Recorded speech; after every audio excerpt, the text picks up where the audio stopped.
Well, hello, everyone. Just want to welcome everyone who's joining us live and also those who are watching later in recorded form to our next session of the Humanistic Judaism 101 class from the Spinoza Havara.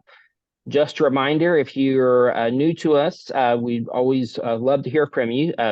Best way to be in touch, but also to get added to our mailing list is send an email to spinozahavara@gmail.com.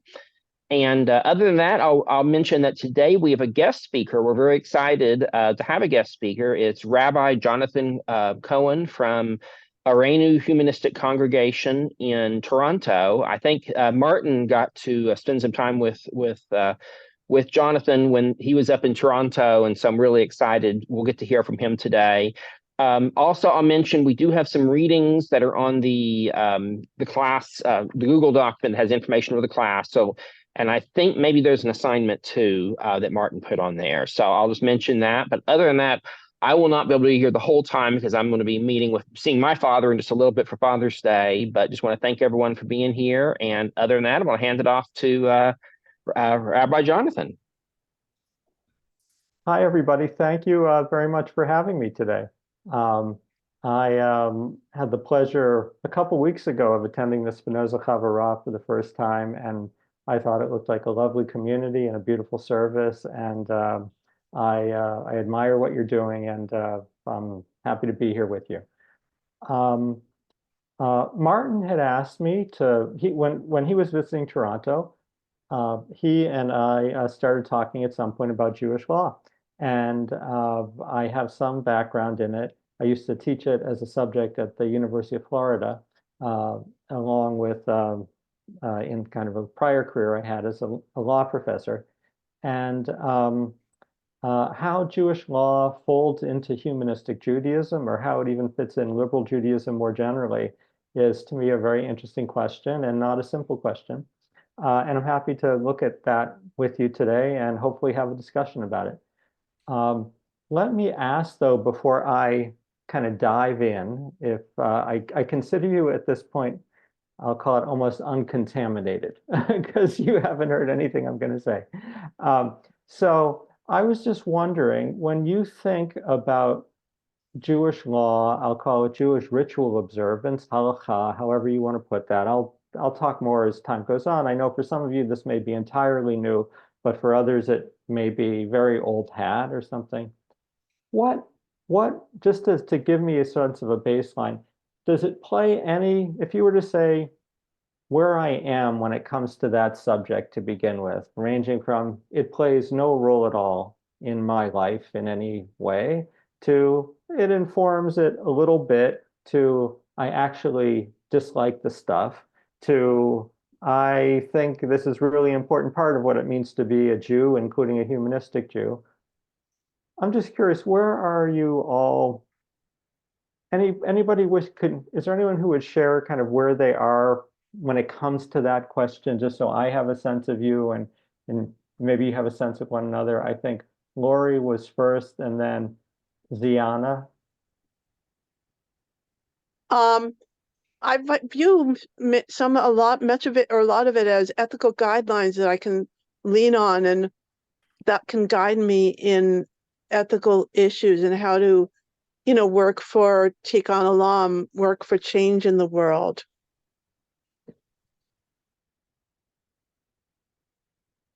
Thank you, Lori. Ziana? Thank you. So as some or most of the people here at Spinoza Havara know already a little bit about me, I was part of a conservative congregation here in Mexico a few years back, and I've always been very inquisitive. And I didn't understand this part of the law about not boiling a kid in its mother's milk. And so, of course, I had been taught by the congregation, we're open to questions, you can ask. And I said, well, you know what? I see this differently. I understand it as, animal cruelty. Just don't against animal cruelty. And I can't see how this translates into don't eat a cheeseburger. So I think my question was really respectful and just open, but basically I got backlash from the community, like, well, that's the interpretation from our rabbi, and if you don't like it, you're out. So right now my position with halakha is just I'm a little bit afraid of it because I have that experience of if you question it, it gets you kicked out from community. So I'm like, oh no, basically that's me right now. I'll tell Ziana, thank you. I'll tell a story in the name of one of the other rabbis here at Arenu, Eva Goldfinger, whom some of you may know. Eva is, I'll say, a senior rabbi in the humanistic Jewish movement and a very important and influential one. And she grew up in a Hasidic family. And when she was a girl, going to whatever her Jewish, school, they responded to her saying she's a lovely person, but she asks all too many questions. And so that reminds me that way. And also, Ziana, thank you for saying where you're located. I forget that the Spinoza Chavurah has no location, so it's kind of curious. I'm just like, if you can tell me where you're from, I'm like, it's just kind of novel for me to get that sort of international sense too. James.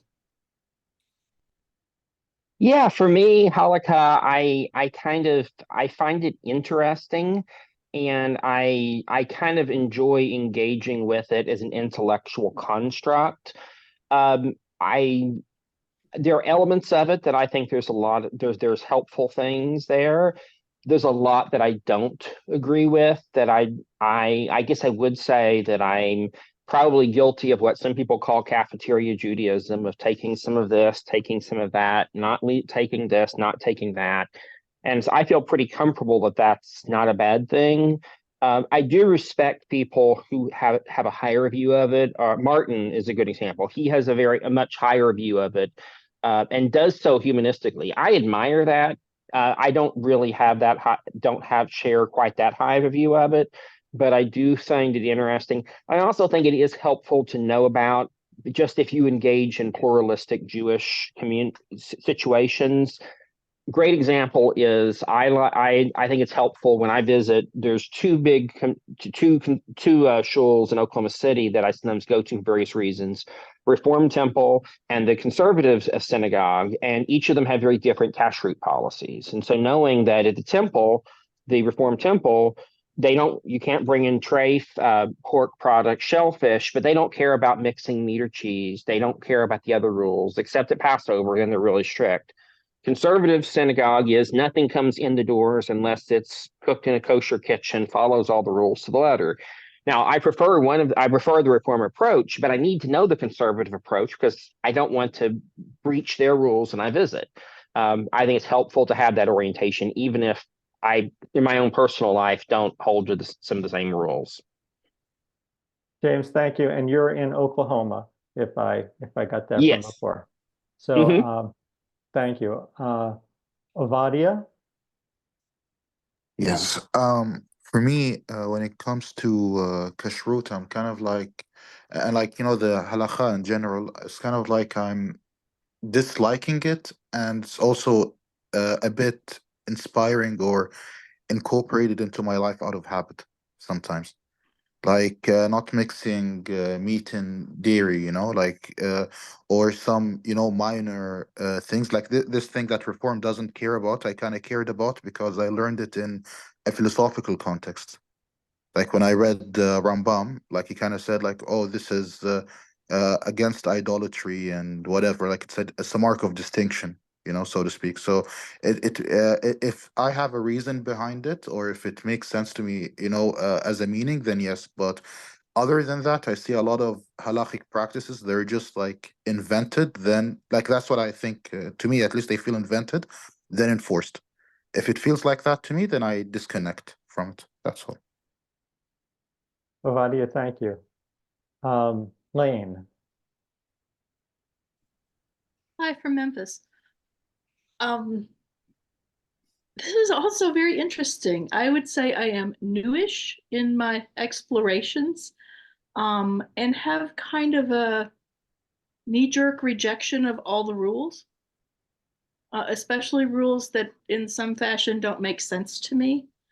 One of the things I realized as I was mentally preparing for this session today is I don't know what a lot of them are. So learning more about the actual content and not how I've accidentally brushed up against. For instance, I have a niece who practices orthodoxy.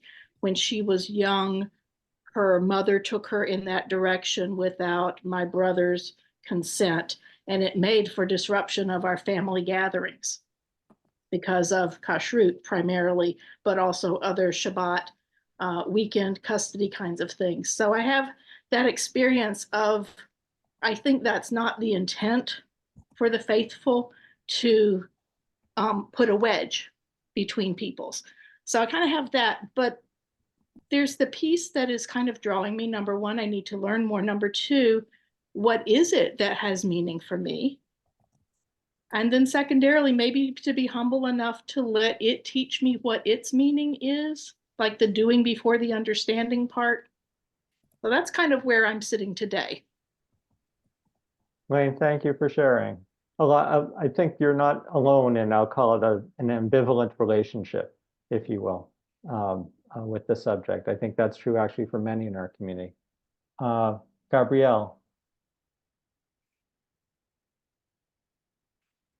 Many have said things that I think, so I'll make it short and sweet. Ambivalence is one thing. Since I don't live alone and no one else is interested in my reincorporation, re-exploration, and my family has always been completely secular, we're mixed and all this. I do find an interest into incorporating practices and kind of like structure my day, because I'm pretty unstructured. I need the scaffolding to leave around. And I also try that from Zen, because I practice Zen for a long time and still informs much of my thinking. Since I don't belong to any in-person community, I'm from Venezuela, but I live in the Dakotas. There's, well, I think the nearest Jew is, I don't know, 70 or maybe 300 miles away. I don't really know. Probably have that mix as far as I know. I am not concerned of not trying to step on any toes, but I probably would be if I would be visiting. I was reading, I started to read the reconstructionist about, how the common rules kind of like give a format, but I don't like it so much as an identity marker. I like it more so as everyone is helping everyone else practice. But as a humanist, a secular, non-believer person, I'm perfectly fine learning, and a bit like everyone else, see what I can do with it. Before that, my knowledge was derived, I don't know, from reading The Chosen by Chaim Potok. That was my knowledge of Halachah, really, and then studying in a Jewish school, but was very mixed in its approach. So that's me. Thank you. Thank you, Gabrielle. Is there anyone else who'd like to share?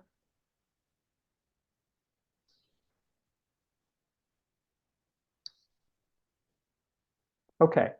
Let me give a little kind of a here's what I kind of plan to do in terms of the next roughly hour or so.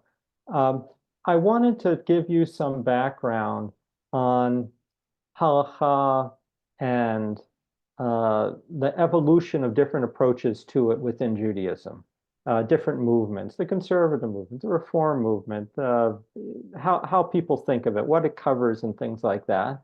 And then return to the question of, what do you think our relationship to Halachah should be? And I'm not saying everyone has to have the same relationship, but as we're sharing ideas with one another, because I think it is a very challenging topic for humanistic Jews. And let me Let me, as I go along, by the way, please, if you have comments, questions, just raise your hand, okay? I much prefer to have a dialogue than to just to talk at people.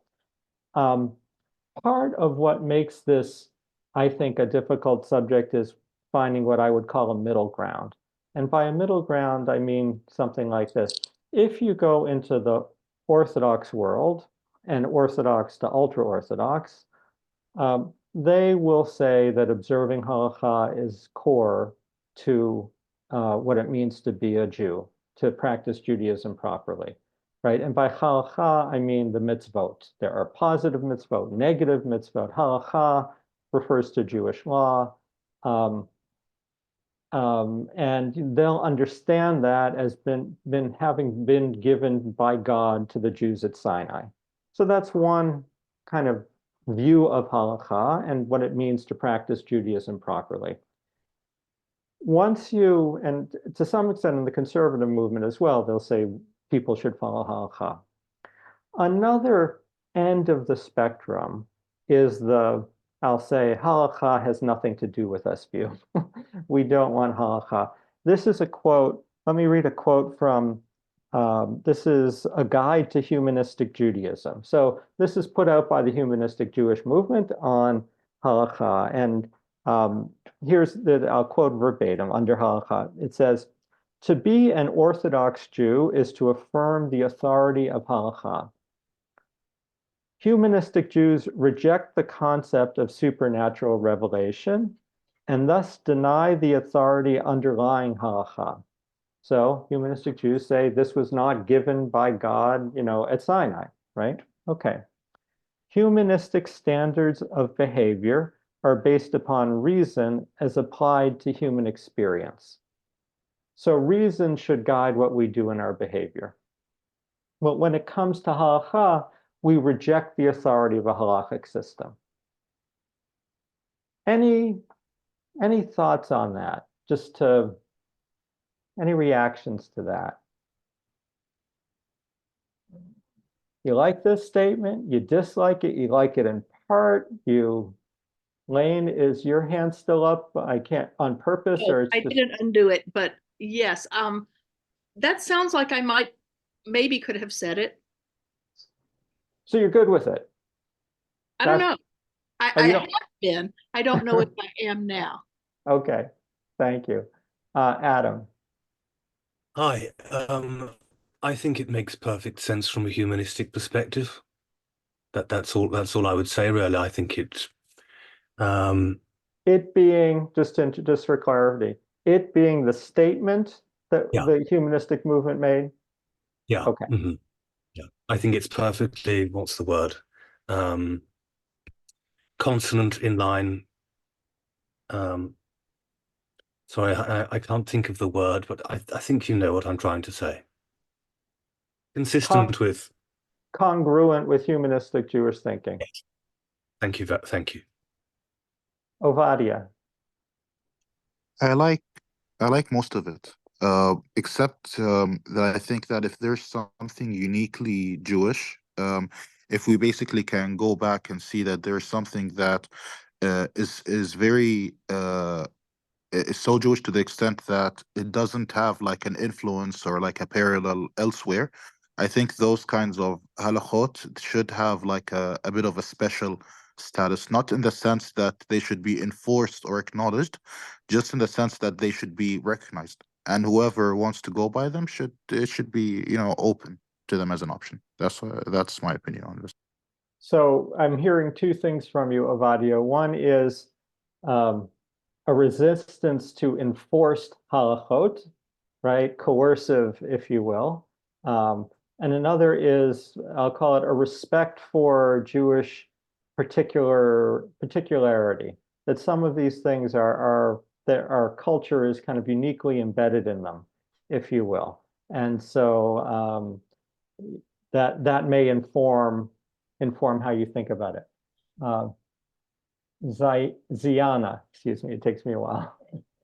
No problem. Thank you. So yes, I'm a little bit ambivalent about it. I really like the humanistic point of view.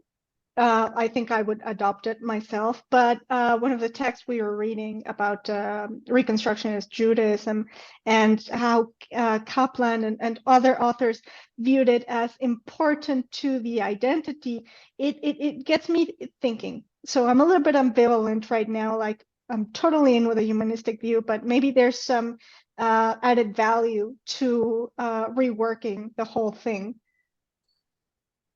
Thank you. James. What I liked about the statement was, I think certainly from a humanistic standpoint, taking out the God commanding us things, I think is important. Where I probably differ a tiny bit, though, is actually the phrase when we talk about the halakhic system. And I can see value in an idea such as a halakhic system or any other kind of system as being a human construct that might have important cultural meaning, might have good historical roots. And so I think it's helpful maybe to say Halakha is one human construct of how to do Judaism.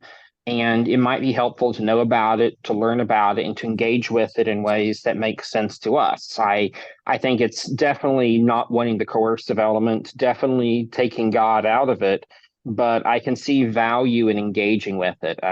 I also still say in the engaging, at least for me thus far, I would not be able to wholeheartedly endorse the system as a whole, even for a lot of different reasons. But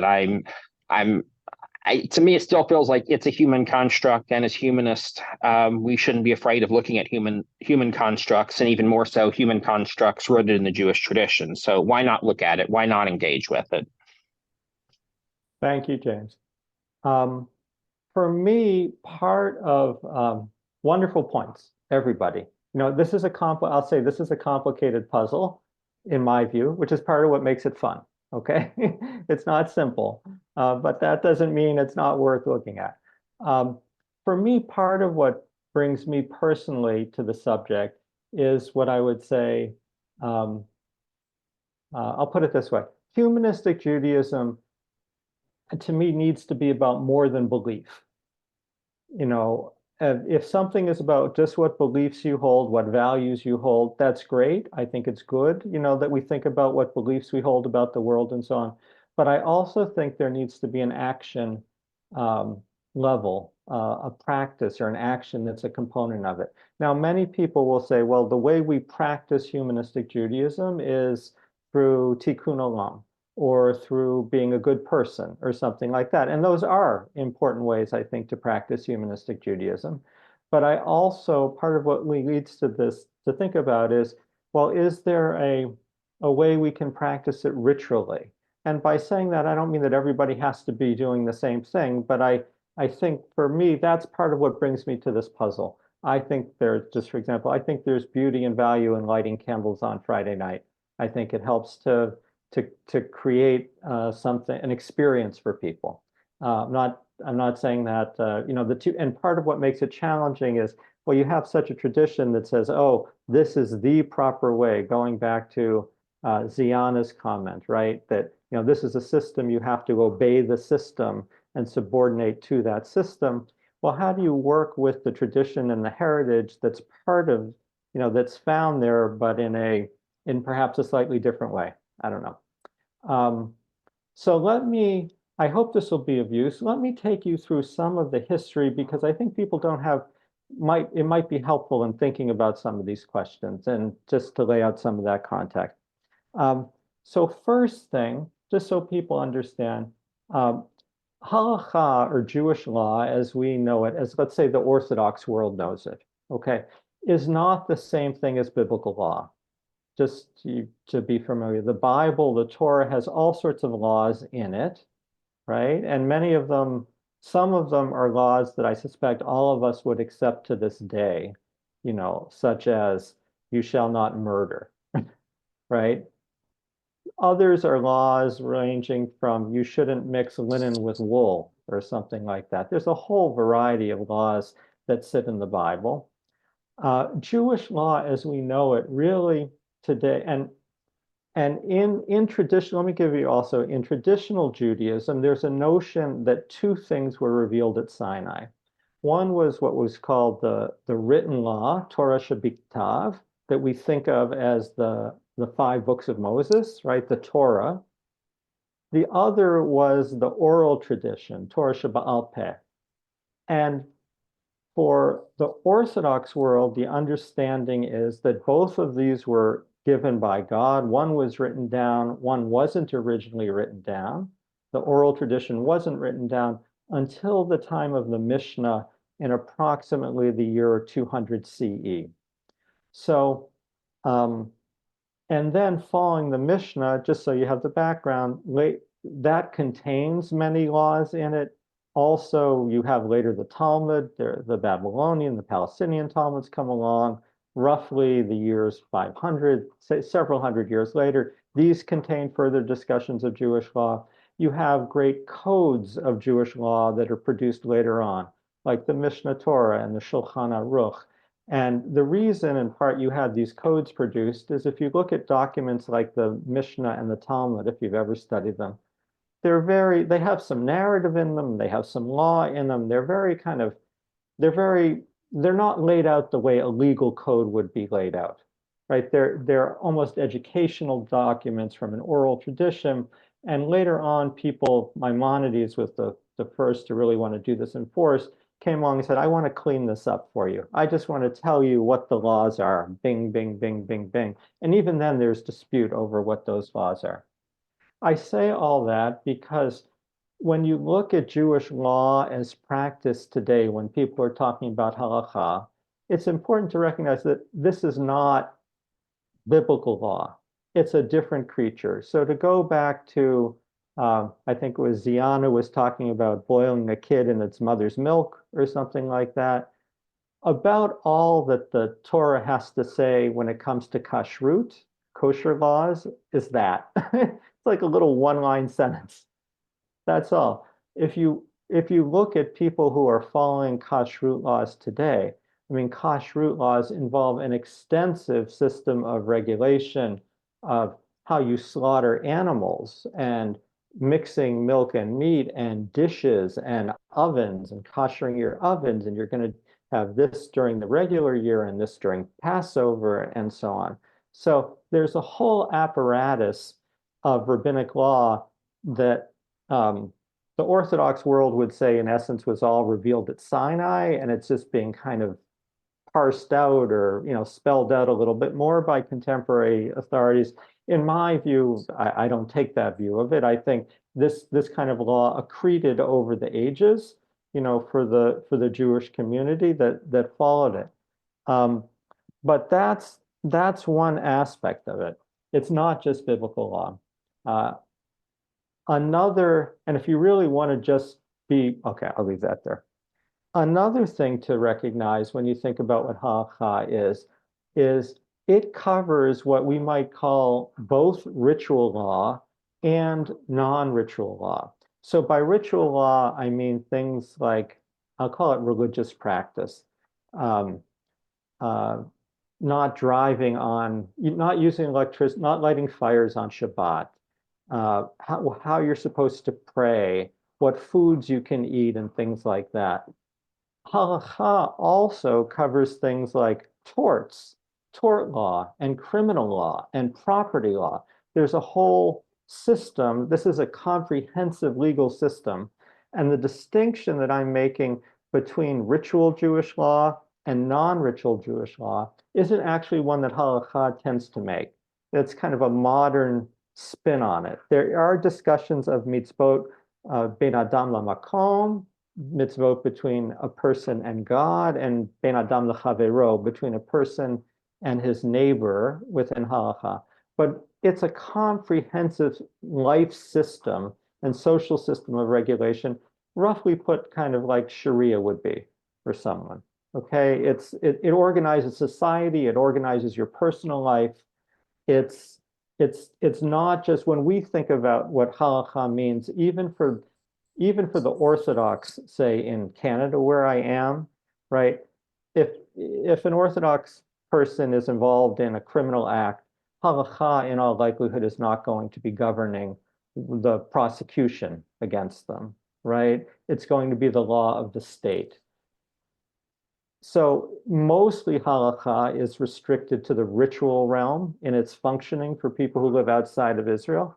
And within Israel, there's a whole question of what role halakha should play. And I'll touch on it later, but it's a very different kind of question at root than the question of what halakha should play for those of us who live outside of Israel, because there's no coercive state power behind the halakha outside of the state of Israel. An Orthodox community could excommunicate someone or something like that. They, could engage in that kind of punishment, but it's not like it's a different set of questions in terms of the mixing of religion and state that arises with halakha in Israel versus outside.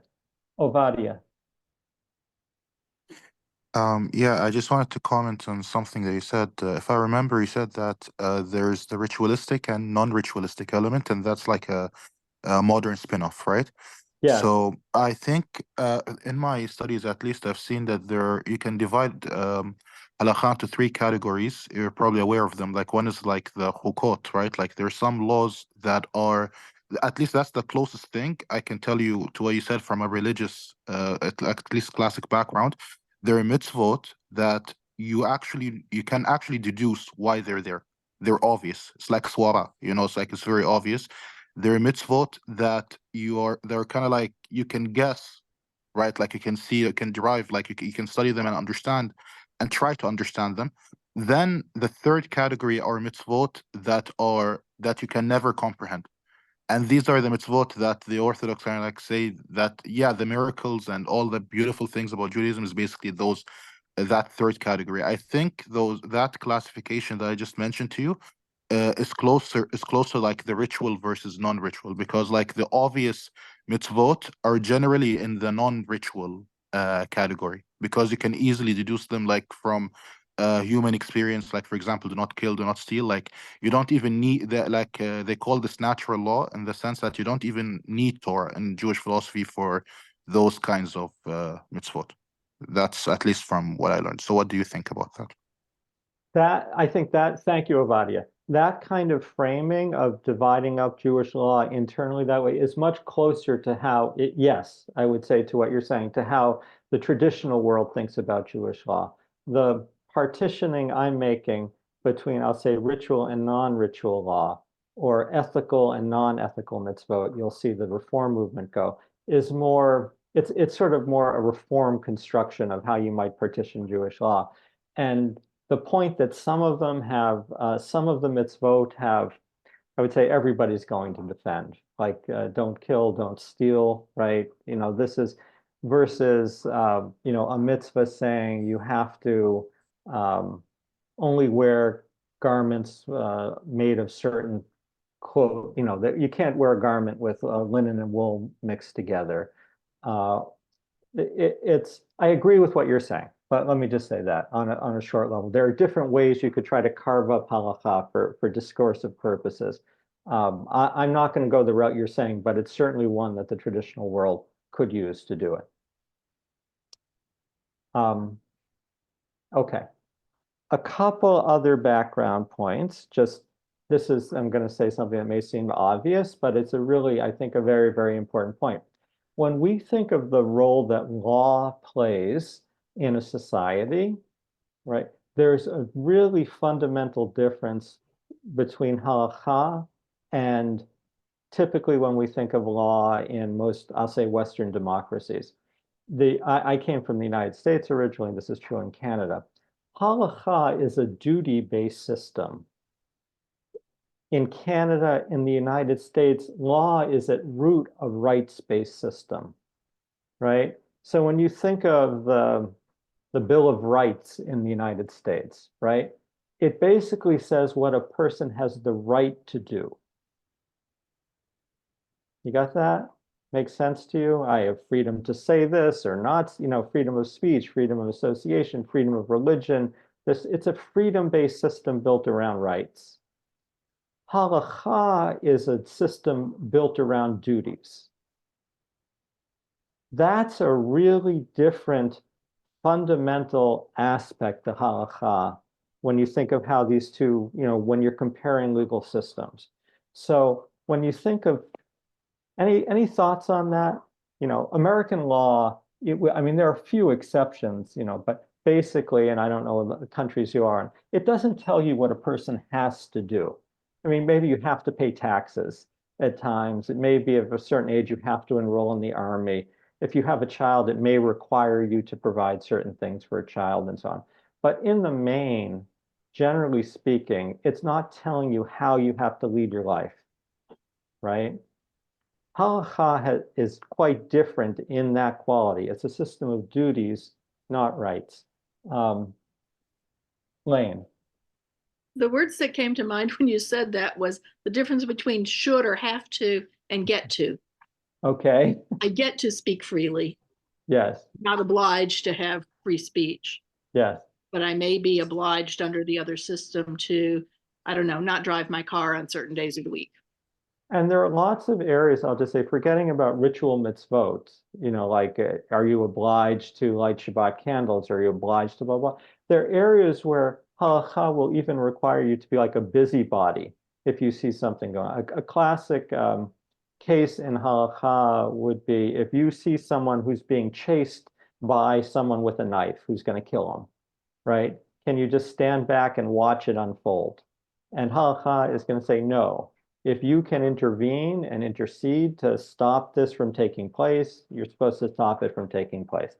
If you see a fellow Jew going astray in traditional halakha, there's a mitzvah of tochacha, rebuke, right? Which is to say, you're not supposed to embarrass someone, you're not supposed to shame someone, but if you see somebody doing something wrong, you're supposed to kindly, at first, and it could get stronger, you're supposed to say something to him about it. It's a different, and actually that's a very strong indicator of the power of community, to care about someone actually enough to tell them, I disagree with, you're doing the wrong thing. Lori. I'm wondering, does that influence how, in the United States at least, how Jewish people are often at the forefront of social justice movements, that attitude toward you're obligated to help? It's a mitzvah to, let me put it this way. To be a humanistic Jew, is practicing tikkun olam an option or an obligation? What do you think? Obligation. Why an obligation? And if an obligation, who obliges it? Not God if you're humanistic, but just, I don't know. Something. Adam and then Ziana. Hi, I'm not sure if it's appropriate for me to make this comment because I wasn't the introduction to the format, but it's a comment on what Laurie said. I think the main reason that Jews have historically been overrepresented in social justice movements is simply the command to be, well, the necessity of literacy. I think it's been a mixture of the emphasis on education, which tends to make people more open-minded, combined with being an outsider group. That doesn't nullify what Laurie has said in any way. I just think it's a mixture of factors. I'm not sure if it's appropriate for me to add that sort of comment, so do tell me if it isn't. At first, it's totally appropriate, but just to blend the comments a little bit, within halakha, there's an affirmative obligation to educate your child. So, which is a little different. So they may not be totally separated one from another. Ziana. I think you're muted, maybe? Yes, yes, thank you. So I think going back to the question of tikkun olam, I would say that as humanistic Jews, it is a moral obligation, and I would say it is imposed by our ideals as a community, because I suppose as far as moral obligations go, maybe there's a difference of how we see morality between all of our countries, because we're all, it's an international community. So each culture has its own moral obligations. And because we're humanistic Jews, we're our own culture within a culture. And so the moral obligation of Tikkun Olam comes from there. Like maybe as a Mexican and Canadian also, but maybe I wouldn't think about making the world a better place. Maybe my focus would be somewhere else. But now that I self-identify as a Jew and a part of this community that validates that, then I have the added moral obligation of, well, repairing the world, make the world a better place. And so I superimpose it, or I blend it into the moral obligations that I also have as a half Mexican, as a half Canadian, so whatever. That's how I see it, basically. So no, God isn't imposing anything, if there's any God out there, but the community is, and our value system is. So morality obliges me, and the humanistic Jewish community buys into morality, and that's where you see it coming from. That's where you see.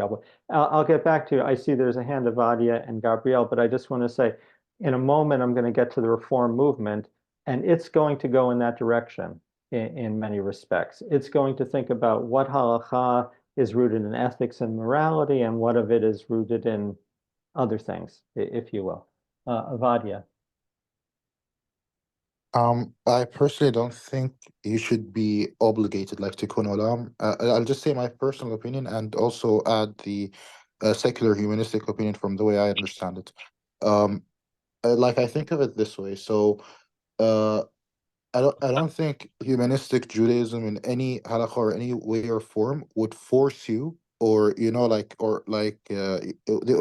to enforce on you that you should go ahead and make this world a better place.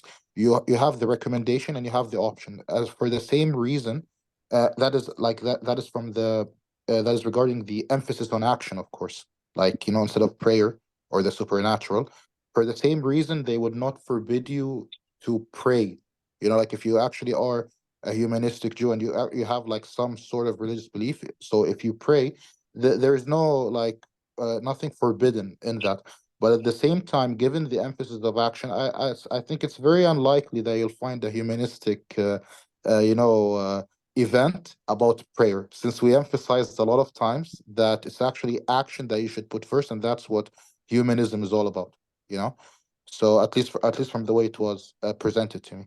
So the value of autonomy, if you see individual autonomy, is central to this movement. That you should take an action, like instead of you see like that you see a problem, instead of like saying I wish for you the best, or just like pray and you don't do much to a person that you can actually help. Like the humanistic element is to actually make like place an emphasis on the reliance of human beings with other human beings, instead of looking for a supernatural occurrence to happen. So, but from my perspective, personally, even though that this is a recommendation and I'm cool with that, that's nice and appreciated. I don't think anyone is obligated, in essence, to make the world a better place. You can live in it, but there is no enforcing. There is nothing that is forcing you to make it better, or at least as long as you don't harm others, right? Like you're not like doing something illegal or whatever, but you can make it better for yourself if you want to, or you can choose to live it without that without pursuing much for yourself. You can choose to live your life the way that you want. That's what I think. So let me push back just for a second. So there's someone who falls into the water next to you and they're drowning, and you're standing on the shore, and you've got a life preserver there that you could toss to them. Do you think you're under a moral obligation to toss it in, or it's just a matter of whether you want to? So let's say a person is drowning and I can, toss something for them. Yes, I'm in that moral obligation. I would like at least that's what I think. But say if they're drowning and I don't have anything, and I have to like let's say swim and save them, I'm not under that moral obligation, because they can pull you down and make you drown, and it's better to get someone who's better than that. So no, I will basically, yeah, it's actually true. They will cling to you if you're not trained, and you will both drown. Okay. So in that sense, no, definitely. Yeah. Gabrielle? Well, a variant on this, as I see it, is that when you were asking about tikkun olam, if it was an obligation, I said, well, why else would I want to be part of the Jewish community? No, I mean, not only to have a community in a sense of belonging, but I mean, that was my individual inner response. Now, I do think that as a humanistic community, we do have an obligation to be able to sit with the differences and dialogue and listen to, but not force upon other people our own understandings of things. In the sense, let's say, well, this has been very obvious in this past few months with a new eruption, painful eruption of the always present conflict between Israel and Palestinians and Hamas and this and that. And well, we sit with the differences. We don't require you to have a statement of how I feel or what do I think should be. We are most welcome of dialogue, but you don't even have to engage in it if you really don't feel comfortable. So I think that's something that, for me, as a citizen of the illustration, I mean, the inheritor of the illustration, but also someone who wants to live in the democracy and who believes in rights, that's important for me. So in that sense, I think this dovetails a bit with what Vadia was saying. Vadia, I don't know how he likes to be. And on the other hand, well, just for the sake of argument, many of the duties have to do with the rights of others. I mean, I have the duty to teach my child. My child has the right to be a recipient of teachings. So that I think the emphasis, but also the value of community was always more important since I mean, since it was written in the Torah, whoever wrote it. But also we have even in that same Torah, there is a lot of evidence that there were a lot of discrepancies and fights and even killings in the name of what people understood should be done. So, like we say, always 2 Jews, 3 opinions. So that's also part of it. Thank you, Gabrielle. Ziana. Thank you. I just wanted to clarify my idea of moral obligation. It's not like you're at gunpoint, you know. I understand it more like a moral pull that could be part of your culture or another culture in this case. For example, living in Mexico, it tends to be a very well, it's ambivalent, but my point is that it tends to be an individualistic in saying, well, you know, you have to fend for yourself, and just you have to fend for yourself. Like that's the main focus, and screw everyone if needed, basically.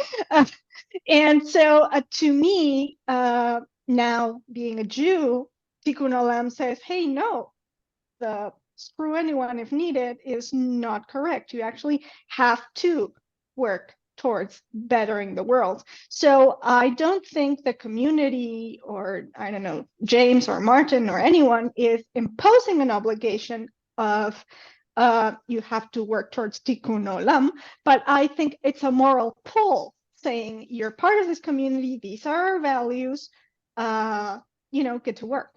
So that's how I see it, basically, trying to explain a little bit more in contrast of what Obadiah was saying. Thank you. There's a kind of binary quality to the word obligation, right? Either you're obliged or you're not obliged. And what I'm hearing, Ziana, and what your statement is sort of like, it's maybe not so binary, right? As James wrote, I like the moral pull concept, right? It's there is something that may pull to you, call to you, resonate with you. Also, there's an aspect of being in community. Rules help to create communities in various ways. And even if you're not calling them rules, practices help to create communities. So some of these practices, even if you don't see them as obligations, you can say, wow, this practice is helping to create a community for us. And I see that as value. Gabrielle, I'm just writing, I would add communities give us frameworks and places from which to act, right? If we need some of that. Okay. I want to take you to history a little bit. I'll call it more modern history, not the Mishnah, but the 1800s. So the Reform movement, which you may be familiar with, which began really in Germany in the 1800s, the early 1800s, they faced this, they were looking to integrate more with the broader society at some basic level. And they had a fair bit of skepticism for halakha and also, some, I would say, ultimately appreciation for it. They spent some time machinating over it. Okay, what role is halakha going to play in our movement? And this is the role that in essence it still plays within Reform Judaism. They take the position, and I'll read from their Pittsburgh platform, they called it, in 1885 in the United States. It was in Pittsburgh, they had a convention. And they write, we recognize in the Mosaic legislation a system of training the Jewish people for its mission during its national life in Palestine. So Halachah was written for back in the time when Jews lived in Palestine, ancient Israel. And today we accept as binding only its moral laws. So for Reform Judaism, if you say the question, are you forbidden from stealing if you're a Reform Jew? What's the answer? Yeah, you're forbidden from stealing, right? We accept as binding only its moral laws. This goes a little bit to what Ovadia was talking about in terms of, different categories of halakha, and maintain only such ceremonies as elevate and sanctify our lives, but reject all such as that are not adapted to the views and habits of modern civilization. So if, for example, lighting candles on Shabbat elevates our lives or sanctifies our lives or something like that, right? The Reform movement would say, okay, great, do it. Eventually the Reform movement will be even clearer. We make this a matter of personal choice, informed personal choice. They'll say, but a matter of personal choice. So if this enriches your life and elevates our world, follow that practice, whether that's kashrut or prayer or lighting Shabbat candles, or you could name a whole bunch of things that you would call being in the ritual, taking a day off, right? Observing a Sabbath. Are you obliged to observe the Sabbath, right? One of the 10 commandments sits there. There's a whole huge system of halakhic regulation about what that means. The Reform position on it essentially becomes, if you find it elevates your life to take that day off, do it. And maybe this aspect of it elevates your life and that aspect of it doesn't. So pick and choose what you want in that. The conservative movement, just, I don't know, the history of this world, but the Reform Rabbinical College in the late 1880s, I'm sorry, I think it was in 1881, 1883, they had a graduating ceremony for one of their first rabbinical classes, and afterward they had a feast, right? And at this feast, it was later called the Treifa banquet because they served, all sorts of, they had meat and milk and I forget all the details, shellfish and all this kind of stuff that the more traditional world would reject. And at that point, the conservative movement, in essence, broke off from the Reform movement and said, this is just going too far.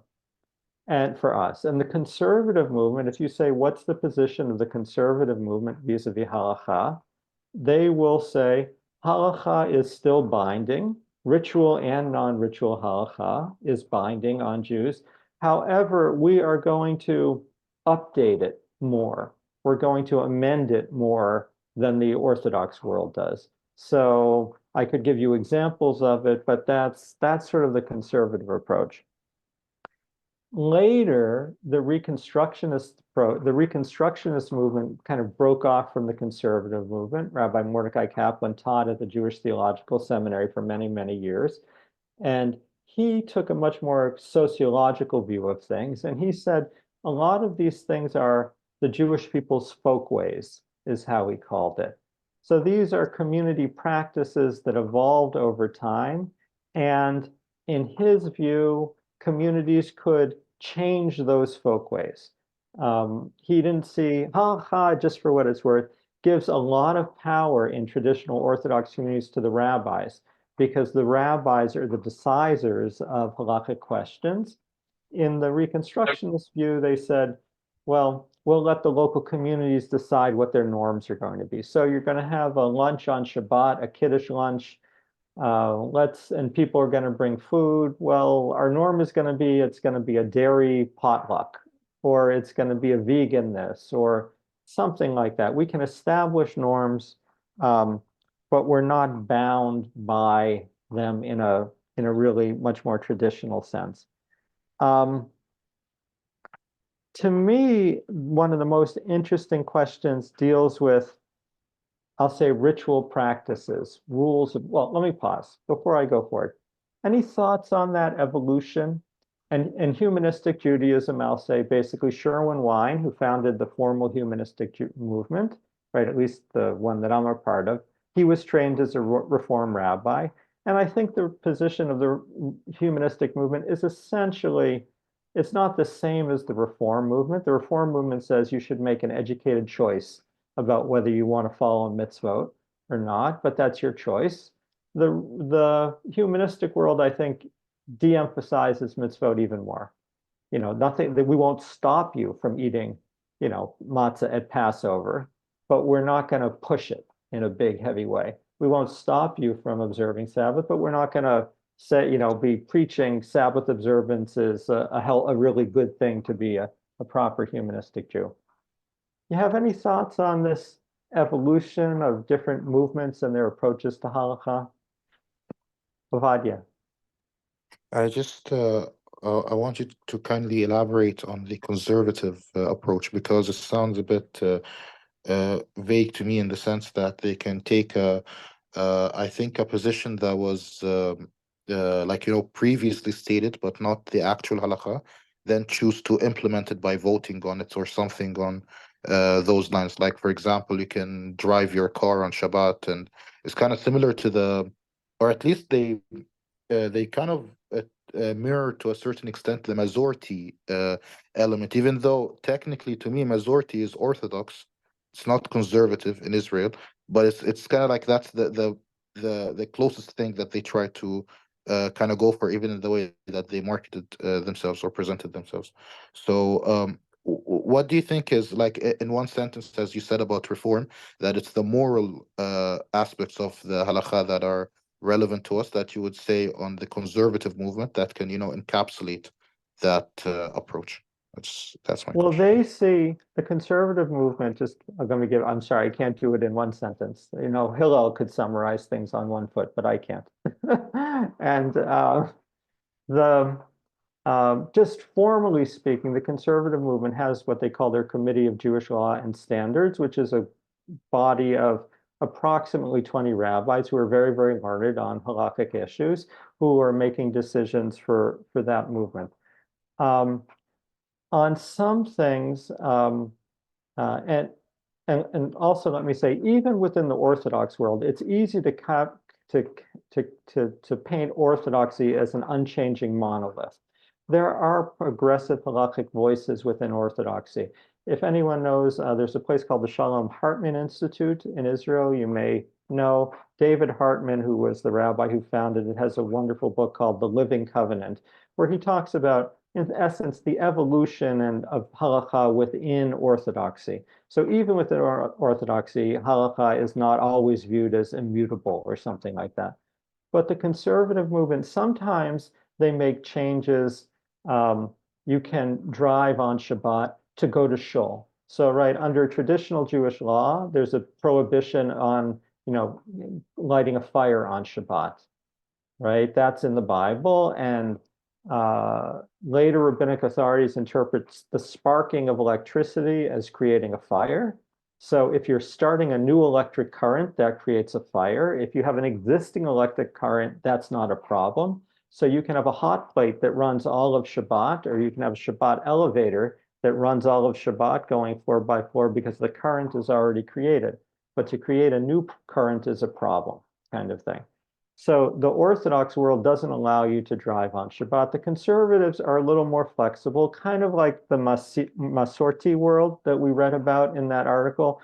And they say, well, if you're going to drive to shul, it's okay. Like that outweighs it. That may seem, there are other areas like, can you use legumes on Pesach, right? They read things and they change it. Probably even the more significant ones is sort of, can you have gay marriage? Right? I think for many people it's a much more significant kind of halakhic question, right? Under traditional Jewish law, it's really hard to get to gay marriage being legitimate, right? Because in Leviticus, you have a pasuk, a line of Torah that says, a man shall not lie with a man as with a woman. It's an abomination. You have that there. It's for lesbianism, it's a little different. There's not that kind of explicit prohibition. But in the Orthodox world, it's really difficult for them to accept or legitimate gay marriage based on that line. It took the conservative movement quite a while to do it, but if you read their responsa literature on this, they basically say there are meta-halakhic principles about human dignity, and what we understand about human dignity and human sexual orientation today is different from what it was way back in the day. And on that basis, will, in essence, kind of get to permitting gay marriage. I'm not an expert. I'm giving you a very vague, a very overview summary. Other movements, for example, like the Reconstructionists, the Reforms, certainly the Humanists. I mean, we're all LGBT rights. The discrimination is not permitting things and something like that. So there is a world of conservative Judaism that does try to adapt halakha like that, and I think that's the process under which roughly they operate. Adam. Hi. I wanted to ask about Ethiopian and Karaite Judaism because they don't use the Talmud. So the So what's Karaites, their I'm approach not to an that? expert on. Yeah, so the Karaites, in essence, my understanding is I don't practice really either of those, so I'm less, versed in it. But the Karaites basically thought that Judaism should stop with biblical Judaism. So, and there still are sects of Karaites out there. So they, in essence, my understanding would be to reject rabbinic law as having divine authority, but to accept biblical law as having divine authority and seeing that as organizing their practice. I honestly don't know enough about kind of Ethiopian approaches to halakha to give you a meaningful answer about it. I wish I did. I just don't. Thank you. You're welcome. James. Two things on the Karaites. The one thing I'll add, and I know very limited about them as well, but I will add that they do have some degree of their own interpretive tradition that functions very similar to the rabbinic tradition does in rabbinic Judaism. So they largely do say deferring to biblical authorities, but they still interpret. I mean, it's impossible to read the Bible and take it without interpretation. They do it too. Everyone does in some way. They just have a little bit different way of doing it. But also I wanted to share from talking about how the different movements handle things. I think one kind of instructive example was from actually the SHJ meeting that I met you at with maybe 2 or 3 years ago in Chicago. It happened during Passover. And I remember one of our meals, they had a spread of food, like a buffet type of thing for lunch.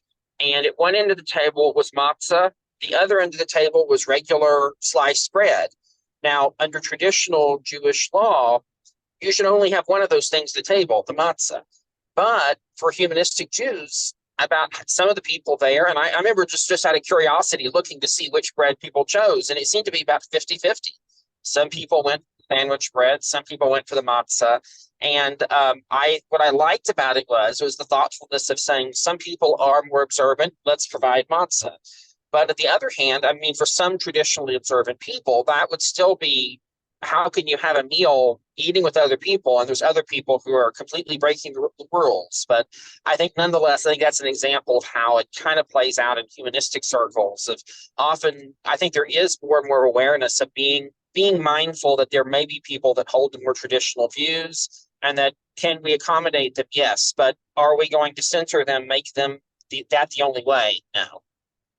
And I'll just to follow that with a comment. Mordecai Kaplan, who founded the Reconstructionist movement, he was a sociologist, and if you asked him what his view of halakha, something like kashrut, was, and there are all sorts of justifications given for kashrut, but his writing basically says this: it is very sociologically significant. If you have a group following kashrut, it creates a group, and he saw that as being of value. He saw you have a community. If you're really not eating any non-kosher food, it means you're getting to know one another as you're shopping at a kosher supermarket or something like that. And so the sociological aspects of following or not following some of these ritual laws to him was very, very important. Ziana. Thank you. I see the evolution of religion, of belief, and culture a little bit. And Ziana, I'm sorry, can I interrupt you? I apologize for interrupting, but I just want to just follow something. However, there's a downside to that too. If you want to live in greater social integration with the rest of the world, right? Laws like that can be really difficult because if you can't eat food with people, right? How can you really relate to them?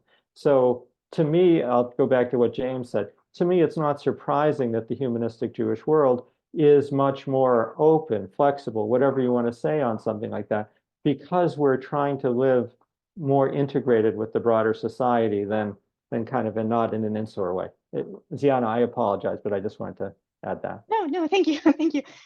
So basically, I see the evolution of religion, of belief, of culture as a linguist, as I see the evolution of language. It's just a natural process. I mean, as long as no one's really imposing anything, and it's just a natural process that happens, or that each community decides for one or another reason. I think, well, again, evolution is just natural. There's a Talmudic saying that every community, every river runs its own course. And they apply that to communities when it comes to minhag, customs, and even some halachic norms. The way one community may have evolved something is different from how another, and that's actually to be respected. It's not to be dismissed. Janet, I don't think we've heard from.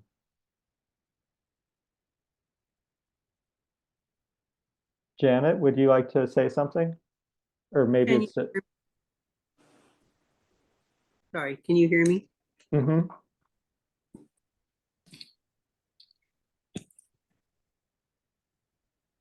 You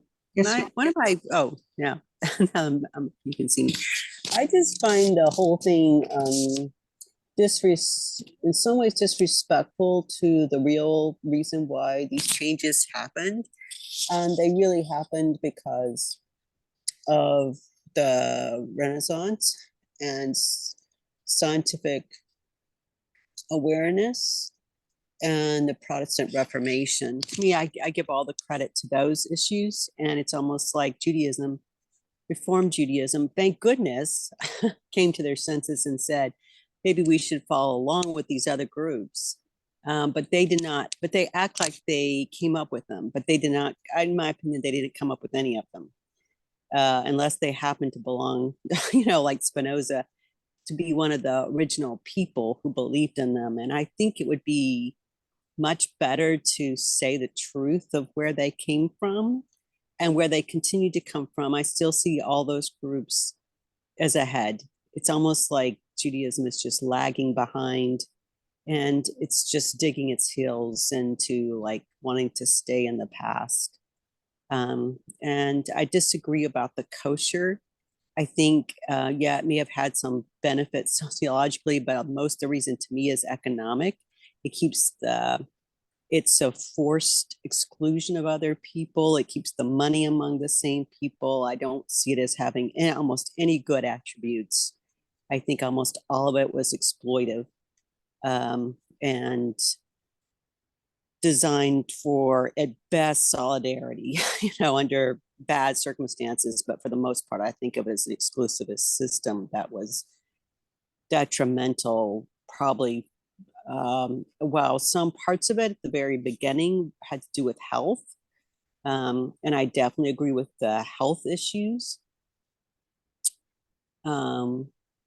or environmental issues that may have existed originally. I think those were long ago forgotten, and now they're just used for exclusionary reasons, and I don't think of them as having benefit at all. So I just wanted to say those things. Janet, thank you for sharing. Ovadia. I just wanted to answer the question of Adam regarding the Ethiopian Jews. There's a book on Sepharia. It's called From Sinai to Ethiopia, and it does like discuss their halachot and what else? Like I think it discusses the halachot and also how they derive their rulings and the recommendations that they should do, like once they came to Israel, because they're different in the sense, as you said, they don't have like a Mishnah and a Talmud and all of that, but they do have apocryphal books, like books that Jews would consider apocryphal, but they count them as actual books in their scripture.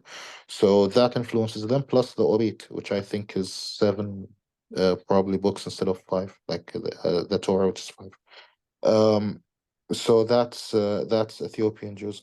As for Karaites and conservatives, I think there's an interesting point in the sense that we just mentioned LGBT. Let's talk about like men with men instead of like women with women, which is like the ways of Egypt. Like that's how they want to bring like sanctions against that. But with men and men, like I think you mentioned Leviticus. About that verse, actually, if you apply it to non-Jews, in the sense like if we talk about Noahides and there's like this idea of Dirabanan and Deoraita, like Dirabanan is from the rabbis and Deoraita is basically from the Torah. The interesting thing here, like is that on Noahides there is no like oral tradition that is applied, because they exist outside of that. So they just are like, they only go by like the plain text when it comes to imposing halachot on them. That's from the Orthodox perspective. And why I'm saying that is that it only says to not lay with a man as you would lay with a woman. Okay. But it says nothing about like marrying them or anything else on those lines. Okay. So some people said, okay, fine, like that's okay. They can do whatever unless they don't as long as they don't practice sodomy, which is the conservative position. But if you go to the Karaites, we're supposed to not have an oral tradition, from the rabbis that restricts this, right? You will probably end up with them saying like, no, all of it is forbidden, like whether it's like the marriage or any of that. So here you have like conservatives acting like what you'd expect Karaites, and Karaites acting like in a way that you may expect conservatives to act. I think that's really interesting, So yeah, that's what I want to say. Thank you. There was a little bit I couldn't quite catch. You said that there are so-called apocryphal books in the Ethiopian Jewish tradition. Were you Yes. saying that they or parts of them are a source of Ethiopian halakha? Yes, like you even have Ethiopian books. You have like Maccabean, like you have like Ethiopian Maccabees, as part of the Beta Israel. And for example, like for example, you wear tefillin, right? It's black. They don't have something like that. Like their color is white. So like wearing black is a negative thing in their halakha. Like you can check the like when you see that book From Sinai to Ethiopia and you read the halakhot, you'll see how he compares the standard Ethiopian halakha to the normal rabbinic or orthodox halakha and what he recommends, which is kind of in between.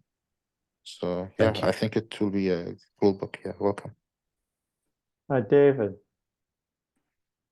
I was just going to ask you, Rabbi, when I was saying that, I don't quite where does humanistic Judaism, does it just to say, is it that they're having a more open-minded version of reform, or are they actually appealing to the scientific revolution that happened, or the Protestant Reformation? I don't care which one, as the ground for like just sort of being like even more. I consider them the most evolved part of Judaism, but how is the basis from like just like this, from the place of humanism that comes from science, or from what is the basis? I don't know that I'm trying to think of a way to put this.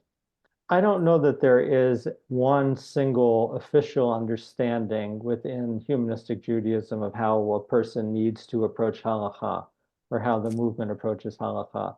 So I don't know if you were, when I read before this statement on halakha from A Guide to Humanistic Judaism, where it says humanistic standards of behavior are based on reason as applied to human experience, right? That's very much, that's saying that sort of science and reason can guide us, and let me just say, and I take, Janet, I take your point from before that it wasn't the reform movement that caused, that it was the Enlightenment in a broader sense that triggered that movement, right, away from traditional religious understanding and control. And it was the reformers within the Jewish world that sort of started practicing that. But the statement by the humanistic movement about that, saying that we should look to science and reason and so on to think about standards of behavior, that doesn't really answer the question of what to do with halakha. The place where the humanistic movement is clear is in I'll say its negative assertion. We reject the authority of halakha as divinely, supernaturally revealed, right? That's a pretty easy one to get consensus within the humanistic movement around. When it comes to how we should work with these Jewish traditions and practices, I think it's more complicated, honestly. And I think that what James described before, of you had a convention at which in Chicago during Passover in which you're serving bread or pizza, right? I mean, Chicago has really good pizza, right? And also matzah for people who don't want to eat pizza. I think let me put it this way. If you were really looking from halachic observance, very strict halachic observance, you could function within a humanistic world, right? And say, I'm a humanistic Jew who wants to follow all these rules and whatnot, even though I don't believe they're divinely revealed. You could just say to yourself, I view these as the product of Jewish tradition, Jewish culture. They've accreted over the ages. I think there's wisdom and value in them. They make me part of a people, however you want to do it. You could take that view. I'm going to follow this whole code of behavior, right? Even if I don't think it came from God. However, I would say, in my experience, most of the humanistic Jews I know have some level of Jewish observance to what they're doing, right? They haven't. I mean, there are some who have 100% jettisoned halakha, but the ones who are taking a day off on, say you're observing Yom Kippur as a holiday, right? In some sense, observing Yom Kippur is a day that you take off and you shouldn't be working and you should be reflecting about what life is about, right? That's within halakha, so I think we make some use of those practices. I think we have a lot of room within our movement for personal choice. That's my sense of it, rather than standards of behavior. I think the place we're probably most sharply at odds with the Reconstructionists is the Reconstructionists, I believe, try to understand things as we're trying to come up with norms for our community, and the conservative. So the conservative, we're going to have a conservative synagogue. Our conservative synagogue is going to have a kosher kitchen, and here are the standards for it. And if you want to bring food into our synagogue, it's going to have to meet those standards. In the Reconstructionist world, they might not try to come up with exactly those standards, but I think they're still in the game, if you will, of, I don't mean to be pejorative about that. They're still in the business of trying to establish community norms on certain issues like that. I think in the humanistic world, trying to come up with norms like that, I don't think we're really in that game very much anymore. I hope that's responsive. David. I just wanted to note that I think kind of the key denominational differences, at least as far as Orthodox versus the progressive movements goes, is essentially answering the question of, do you design your life around your Judaism, or do you design your Judaism around your life? And if so, to what degree do you do that? Like, for example, as far as I'm aware, the conservative movement's decision to allow driving to shul on Sabbath was essentially an outgrowth of the post-war growth of suburbs. So, to them, it's like, well, it's kind of unreasonable to expect everyone to move closer just because this is the way society's set up now. So therefore, we'll allow this so that you can still meet the law, but, within the way society is run now. Whereas an Orthodox community would say, well, no, we expect you to move closer to synagogue. So. But even within Orthodoxy, I'll say there are a lot of inventive moves that get made. So it's a wonderful point you make, David, but just to give us, I moved to Toronto not that long ago, and I came from an area of a small university town in Florida. Within traditional Judaism, you're not supposed to carry things in public spaces on Shabbat, right? So you're not supposed to be carrying things to shul with you or to a neighbor's house or something like that.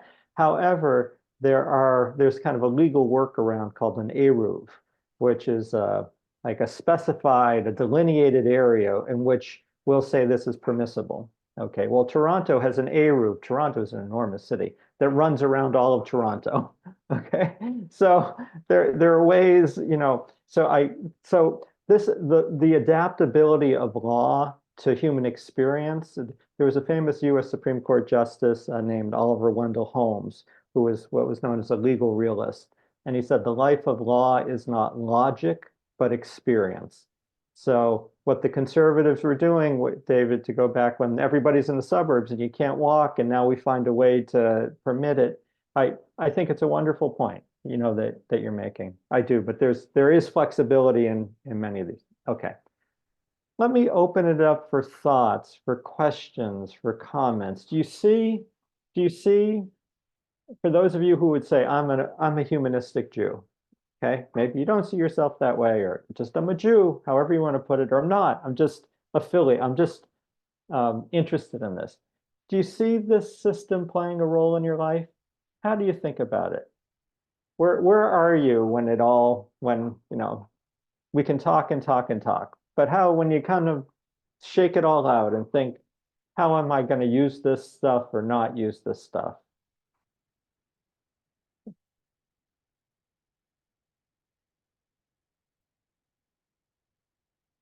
Adam.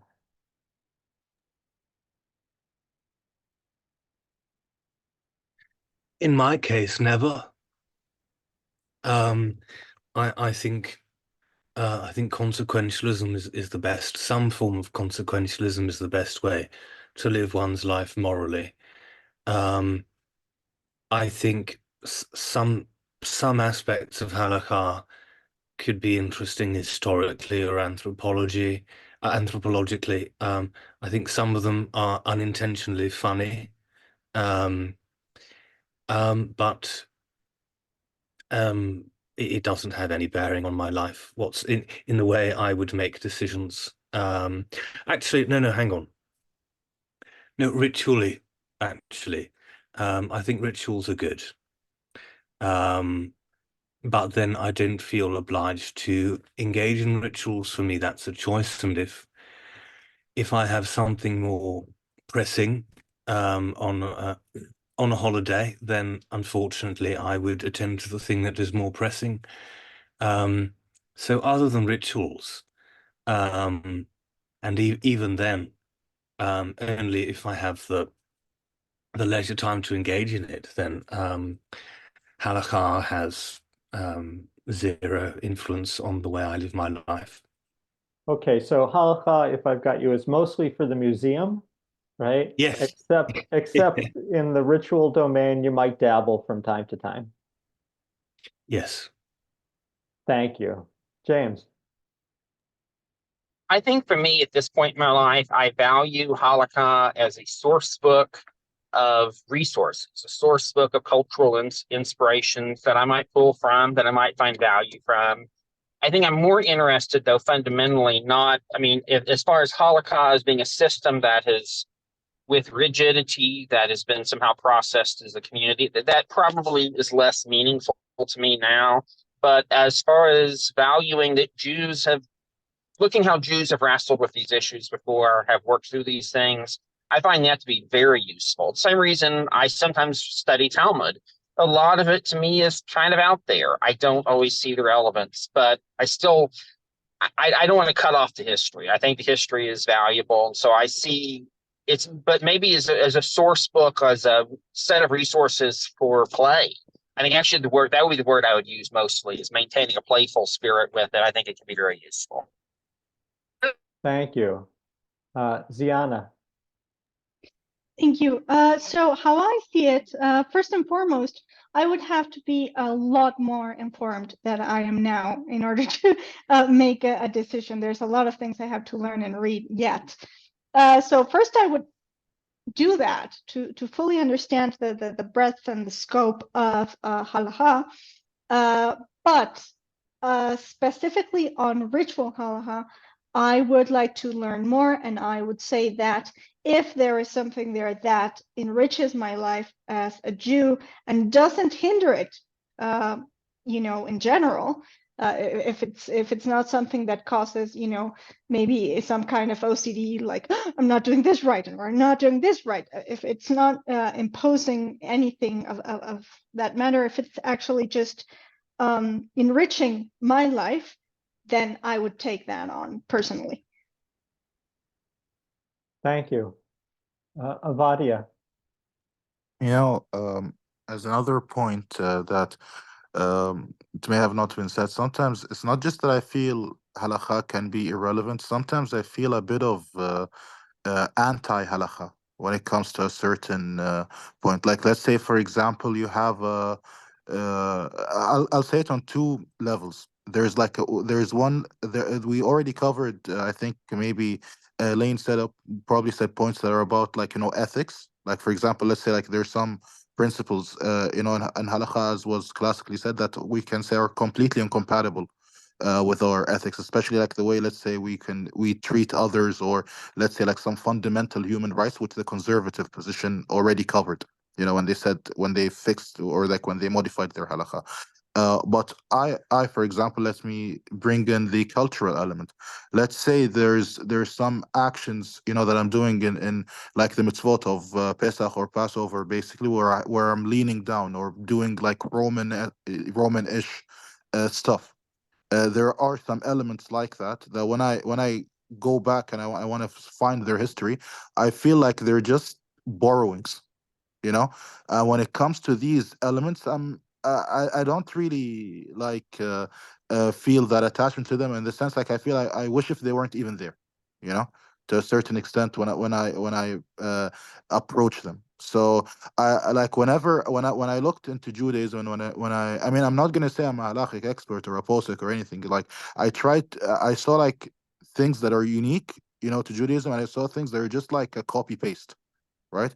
And for me, like, the unique parts, that's what Judaism should try to concern itself with.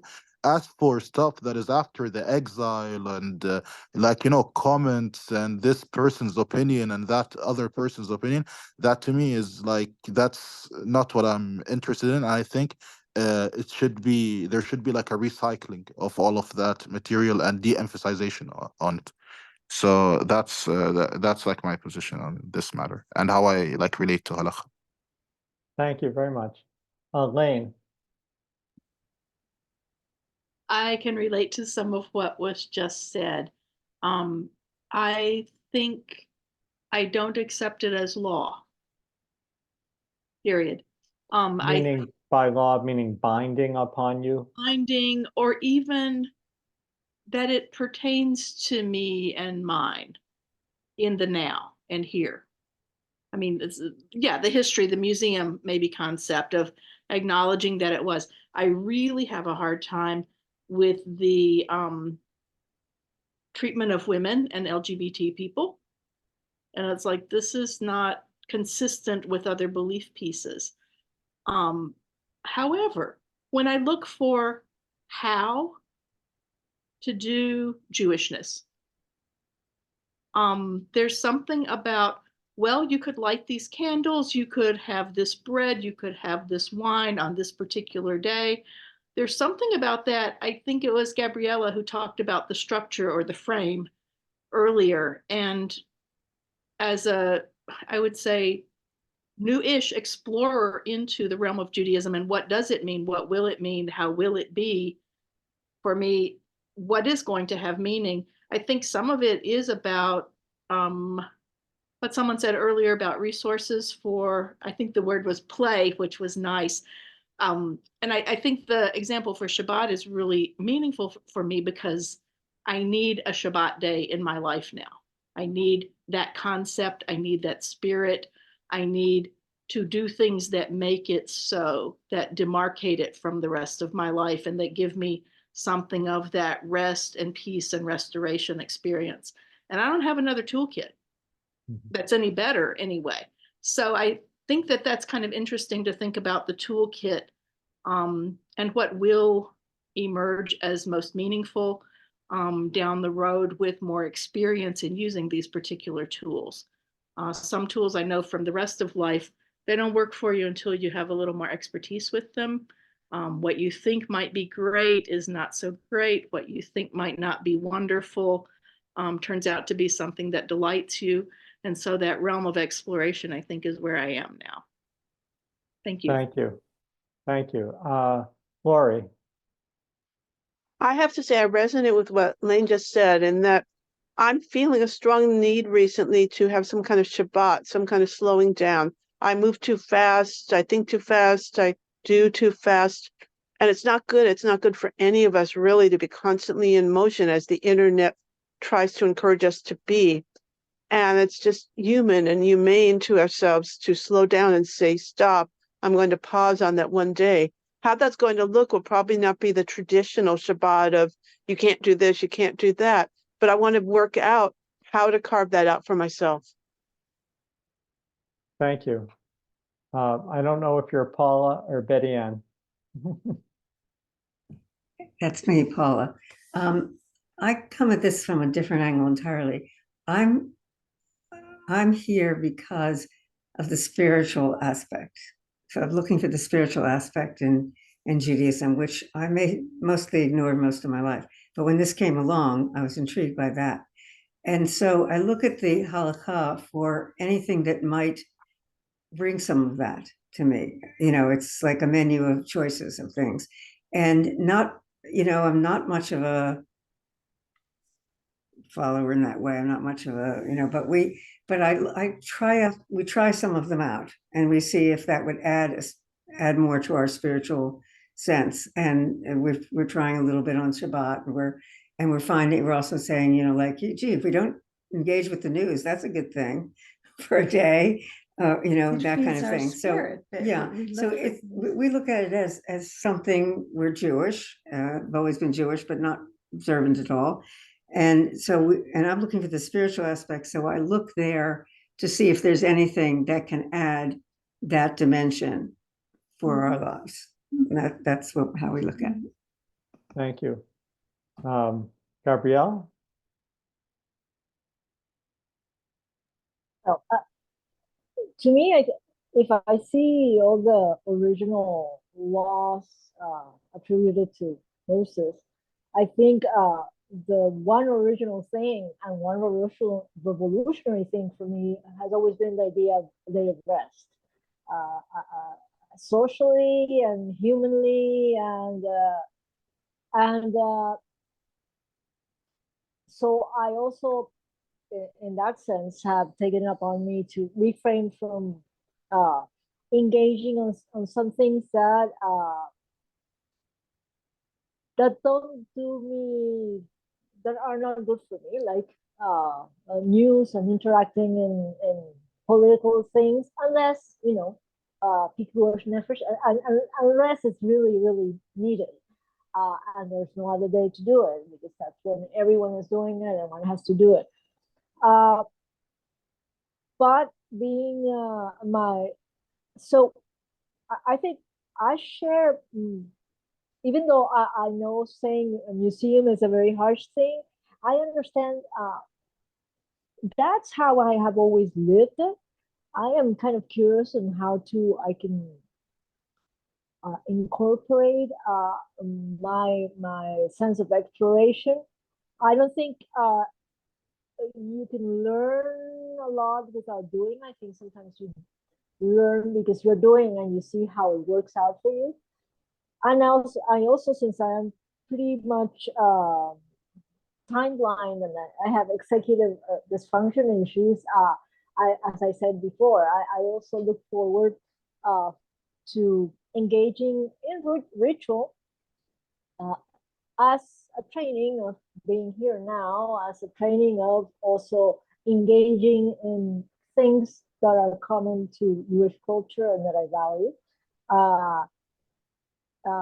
Because I did like the word training that was it the Reform movement used, because I think precepts are in that word is not taught related.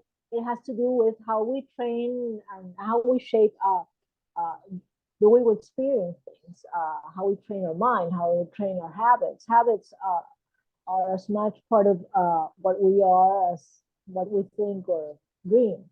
And so in that sense, I like it. But I do recognize it's still a cafeteria way of looking at it. As I said, I am the lone Jew in a sea of non-Jewish people. So it's one of the reasons I love the Habudah is the idea that you can't be a Jew alone. That's kind of in many things. So, and there are many things you cannot experience by your own. But Zoom meetings don't need a halachah to be conducted. So yeah, a long way to say I share much of what other people said. Thank you, Gabrielle. Let me ask, maybe Ovadia, is that a new hand or is your hand up just from before? Oh, sorry, I just need to lower my hand. Yeah. Okay. Well, thank you all. It was a pleasure chatting with you. You know, for many of these things, my view of it is not that there is an answer to it. I think different people are in different places. It's a journey, it's a path, it's discovery. And I think one of the most beautiful things is when people can share and learn from one another. So thank you.